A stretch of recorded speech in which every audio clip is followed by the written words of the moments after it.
You're listening to an Airwave Media Podcast. Feel like who art Ed? We'll try to spice it. Who art Ed? Mr. Wood art Ed me. Good. Either way, it's ambiguous. It works on so many levels. I know. That's off to a great start. Welcome to Who Arted, weekly art history for all ages. I'm your host, Kyle Wood, and today I thought it'd be fun to talk about art in outer space, because apparently that's a real thing that has happened. In 1969, NASA landed the first astronauts on the moon. It was a relatively short stay given the distance they had traveled to get there, and the years preparing for the voyage. Most people don't know this, but just a few years later, the Apollo 15 crew left an astronaut behind to remain on the moon since 1971. It all started here on Earth at a dinner party. Paul van Hoeydonck, a Belgian artist known for his paintings and prints, was attending a dinner party where he met David Scott, one of the astronauts slated to go to the moon on the Apollo 15 mission. As they were talking, they started thinking about the monumental achievement of putting people in outer space and on the moon.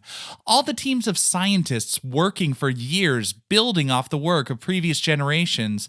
And of course, those who had made the ultimate sacrifice, losing their lives in the pursuit of advancing space exploration. They thought it'd be nice to make some sort of monument to commemorate the fallen astronauts. And what better location than the moon? It's kind of beautiful when you think about it. A monument to those who pushed themselves as far as they could go, losing their lives for space exploration, having a memorial placed at the absolute outermost bound that any human has ever made it to.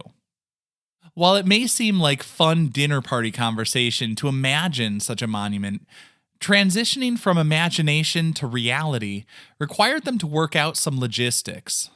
First off, it had to be small and light.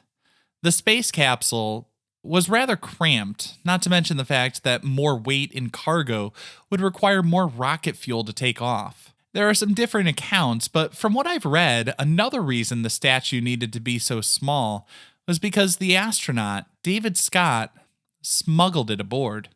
He may or may not have let NASA in on his plan, which, when you think about it, is fairly problematic. NASA engineers have to carefully consider all sorts of things that we regularly just don't. For example, only certain foods are allowed to be brought on a mission. I read that on another mission, an astronaut had smuggled aboard a sandwich, and he said, looking back on it, it was a terrible idea because crumbs floating around in a space capsule could get into the instruments, cause critical systems to fail.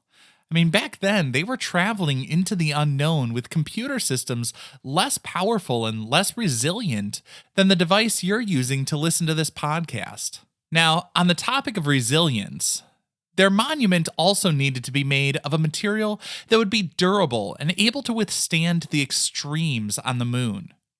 Van Hoeydonck made a modern-looking 3.5-inch aluminum statue, reducing a human figure to a collection of arced forms with clean lines. He and Scott agreed that it was important for it to symbolize a human generally, but not look like it came from a specific culture. Scott's account is that it represented the fallen crew members of various space missions, which is why he created a small plaque listing the names of several American astronauts and Russian cosmonauts who had passed away.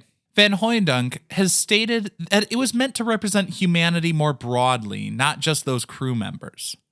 Regardless, in 1971, David Scott placed Fallen Astronaut along with a plaque on the moon, and then he took a photograph documenting the work.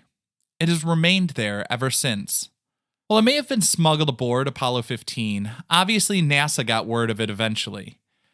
There was a minor dust-up when Van Hoeydonck sought to sell copies of his statue.